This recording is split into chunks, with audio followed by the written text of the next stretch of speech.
Hi Scorpios, welcome to my channel. We're doing a special read for you guys. We all know that Mercury is about to go retrograde, so let's begin. Here we go, Scorpios. Now, for the Scorpios, for this upcoming retrograde, there are a few things that we need to understand. Who is Mercury for you, right?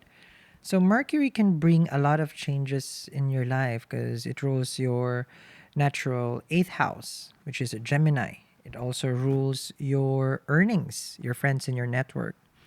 Now, this retrograde, though, is going to manifest in your sixth house first. So it's going to be in the sixth house in Aries. And then come April 9, it will go back now to sidereal Pisces. So first, we have to look at your health. We have to look at your day to day. There may be some big changes there, as six houses are every day. So when you wake up, that's the sixth house. When you get your coffee, you brush your hair, you shower, those are all your sixth house.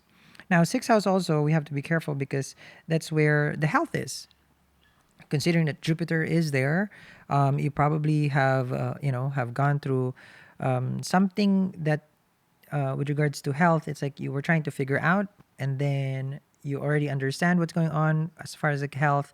You got good support over there, and now with Mercury, it's a reassessment. So you would have to review the changes that has happened with regards to your health. Now with Mercury in your sixth house in the first part of the retrograde, you will feel a tremendous influx with regards to your if you have any kinds of loans, credit cards, like this might get either interrupted. Okay. And that's why, you guys gonna see here on the corner of the video, those are the kits that I specifically made for everyone. These are specific. And at the end of the video, I will share also how to use it, especially for the Scorpios who's having issues with loans, financial losses. Those are big things. Those are coming in. Now, the eclipse would last, of course, for the whole entirety of April. So we gotta review that. We gotta be at least conservative as far as your expenses. Now, the sixth house is a Dustana house, and what it means is that it does improve over time. So think of it like if you have some issues with your money, through time you'll be able to handle it, which is very good. Now, there are other factors that we have to consider also. And for people who is not aware, we have a lunar eclipse first. The lunar eclipse happens on the 24th, and then you have a solar eclipse on the 8th of April. So we're talking about like big changes with regards to your earnings, your friends, your network circles, and at the same time, relationship. Because the solar eclipse will manifest in your fifth house. So think of it when you go out on a date, you met someone, you match in an app, online, an acquaintance, someone introduce you to another person. Before you get married, you're gonna get to know each other. That's the fifth house. Fifth house is your happiness. It's called the Purva Punya also. It's a past life lock. During this time with Rahu in the fifth for you, you are unable to access those opportunities. If that is not accessible, which only means that you would have to work twice as hard, big time. Doesn't mean that you're not going to get the support. It means that this is a learning curve for you. Now, with Sun in Pisces in 90 degrees, remember, I already put the chart over here for the time of the retrograde, which is around April 2, 1 or 2, depending where you're at. And the way that it works is with Rahu in the fifth house, it's going to stay there for the rest of the year. And you have Sun and Venus there during this time, for this month. It's going to be a very interesting time for your relationship. You'll be meeting people left and right, and chances are this meeting will involve romantic connection. Now, if you are single, then this is a time probably that you will meet someone new. Now, Venus is a pleasure-seeking graha, Shukra, and what it wants you here to do is actually to explore your own happiness. Now, it's not only dating is in the fifth house. Remember, fifth house is where you find happiness. So it could be a hobby. It could be something that you used to do that now you're going to say, it's like, okay, you know what? I'm going to go back to writing. I'm gonna go back to creating something. The fifth house is a house of creation. This is also the house for making kids or making babies. However, Rahu, Sun, and Venus, they're not the karaka for kids. Jupiter is. So I don't see anybody getting pregnant at this time, but who knows? Maybe you have a Jupiter dasha and Jupiter is in your fifth house. So you got to be careful if you're not trying to conceive any babies at this time. Now, other things that we have to factor in during the retrograde, coming back, sorry, I digress, is when Mercury goes retrograde to Pisces on the 9th of April. So you have a solar eclipse on the fifth house, and then bam, you get hit by a retrograde on the 8th. Retrograde on the 2nd, lasts throughout the April, solar eclipse on the 8th. Sorry, I'm recording this during the retrograde and the coming into the retrograde, and we know things can be challenging. Also, I'm sorry for my speech or how my memory is right now, but it is going to retrograde in Pisces. So once it's retrograde in Pisces, it's going to station there, and then a lot of things would be you'd be dealing with things that you used to do that you need to focus on. So any projects that you didn't finish, this is a time that's going to come to surface and you may feel the need to finish it. Okay. So understand that during this time also, since the solar eclipse and the retrograde happens in the fifth house, a lot of past connection will come to surface and a lot of current connection may be eclipsed out.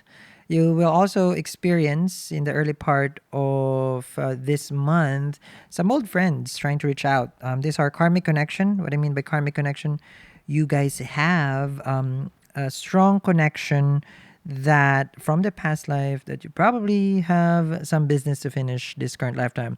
A friend in need is a friend. I forgot what it's saying. Friend in need is a friend indeed. Whatever, whatever that means. Okay. So but that's what I'm seeing here as far as your network.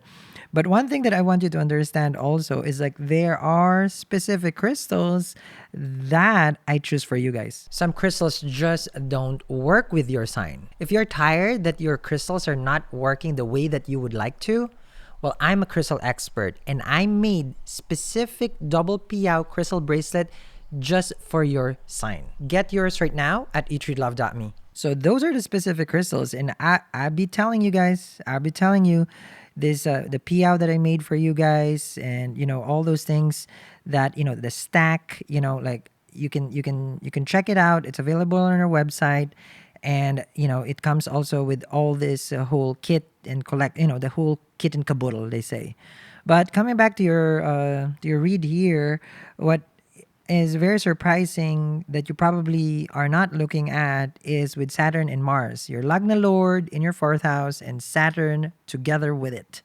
So having issues at home, so gotta be careful with your temper. Mars is not favorable in the fourth house, neither Saturn. This is a very, it's not a good yoga, when they're combined together in a birth chart, but it brings aggression, temperamental. You may find yourself a little bit moody during this time at home. So I would suggest, of course, that you guys, take some time out, go for a walk, and try to manage what is inside your home by, decluttering. Because good remedy for Saturn is decluttering. Clean the house, because Mars is very aggressive here and Mars does not want to be controlled and Saturn is doing that. So it can be very, very challenging home life. Now, here's the thing, though. Mars is also the karaka for land, and this is actually the time that you're probably investing in land. So, if you are into buying real estate and like home, land, investing like that, this is the best time. With Rahu in the fifth house, also your speculation can be like you're more daring with the things. Even your business decision, you're very much daring. You're dating, you're daring. You like to test the waters at this point. You're more about, I want to explore this. Oh, I want to do that. Now, so with this retrograde, one of the key points that we have to understand: focus on health, the debts, their relationship that will come to surface. There are things that you probably will finish as far as like unfinished projects. So those are the key points. If you guys got lost a little bit with what I was saying, because I do talk fast here. And by the way, welcome to my podcast. No, it's not a podcast. so, but if you are having issues again in those things that I have mentioned, well, here's what I can tell you. Here's what I want to recommend to you guys, and you can get this today at our website. How many times you missed out on something that is like a must have? Oh my God, this is one of those.